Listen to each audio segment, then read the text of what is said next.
Shiva cinema నేను 35 ఏళ్ల తర్వాత చూశాను. మళ్ళీని స్కూల్ మేట్స్ అందరు కలిసిన రీయూనియన్ లో ఉంది మాకు. And Shiva cinema emotional. ఈ సినిమాతో మా అందరి జీవితాలు మారిపోయి. థ్యాంక్స్ టు రామ్ గోపాల్ వర్మ, నాగార్జున గారు. Love you both. ఇంపాక్ట్ మామూలుగా లేదు. వర్మ గారు ఇప్పటికి దీని నుంచి ఇంకా కొంత ఏదో నేర్చుకోవచ్చు అనిపిస్తాను ఉంది శివ గురించి. It's a fantastic experience. The visual and the audio is newly done and maza vachindi after a long time. I just watched Shiva for the first time. Nagarjuna garu and Amla garu, they look so gorgeous.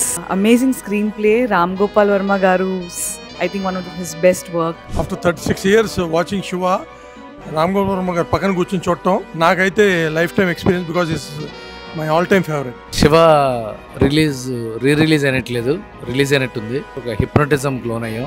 మళ్ళీ ఒక education ఉంది. Hats off to Nagarjuna sir and Ram Gopal Varma sir. ఈ show మళ్ళీ చూసిన మళ్ళీ fresh గా అనిపించింది. Very great experience అండి. ఏ సినిమా అయితే నన్ను సినిమా పిక్చర్ని చేసిందో మళ్ళీ అదే సినిమా ఇప్పుడు 36 సంవత్సరాల తర్వాత చూడడం. Great experience. New effects and ఈ సౌండ్ సిస్టమ్ చూడడం కూడా థ్రిల్లింగ్ అనిపించింది. Extraordinary. 35-36 years ago that kind of work Ramu గారు చేశారంటే నో వర్డ్స్.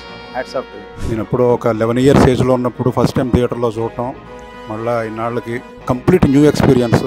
మూవీ అసలు క్రాఫ్ట్ ఏంటి, సౌండ్ ఏంటి, మొత్తం చెప్పింది ఇది cinema. RGV is really great and he changed the entire cinema formula.